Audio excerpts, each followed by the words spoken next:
सत साहिब भाइयों और बहनों, कबीर के मोती की 5वीं कड़ी में आप सभी का हार्दिक स्वागत है। आज हम बात करेंगे उस गुण की जो हर इंसान को साधु यानी सज्जन और विवेकशील बना सकता है। यह दोहा केवल सन्यासियों या संतों के लिए नहीं है, बल्कि हर उस व्यक्ति के लिए है जो जीवन में शांति, सच्चाई और समझ की तलाश में है। साधु ऐसा चाहिए जैसा सूप सुहाए, सार सार को गही रहे, थोथा देई उड़ाए। यहाँ कबीर सूप यानी अनाज छानने का पारंपरिक उपकरण की तुलना इंसान के स्वभाव से कर रहे हैं। सूप का स्वभाव होता है वो गेहूँ, चावल जैसे काम की चीज़ों को अपने पास रखता है और जो छोटा, हल्का, व्यर्थ होता है उसे हवा में उड़ा देता है। कबीर कहते हैं ऐसा ही इंसान होना चाहिए जो जीवन की सार को समझे और बकवास, नफ़रत, झूठ जैसी चीज़ों को दूर फेंक दे। सूप केवल एक उपकरण नहीं है, यह विवेक, चयन और संतुलन का प्रतीक है।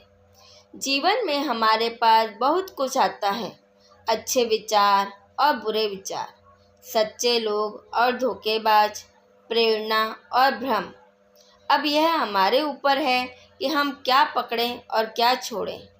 कबीर हमें सिखाते हैं कि जीवन में यदि हर बात को पकड़ लोगे तो मन भारी हो जाएगा, लेकिन अगर सूप की तरह सार छाँटने की कला आ जाए तो जीवन हल्का, सुंदर और समझदार बन जाता है।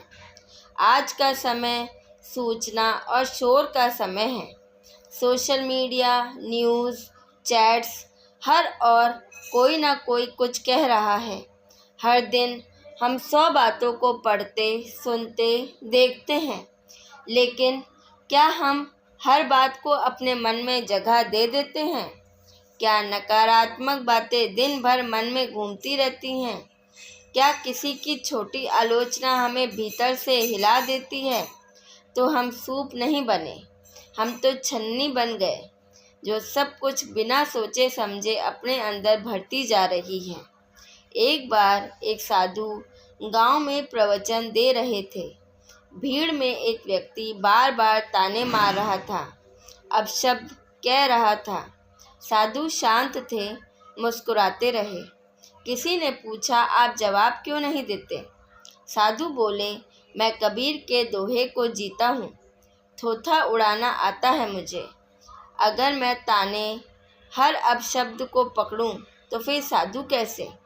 अब सोचिए, क्या आज आपने कोई थोथी बात अपने मन में रख ली? क्या किसी की कही नकारात्मक बात ने आपको परेशान किया? तो आज से यह अभ्यास शुरू करें। रात को सोने से पहले दिन भर की बातों की छँटनी करें।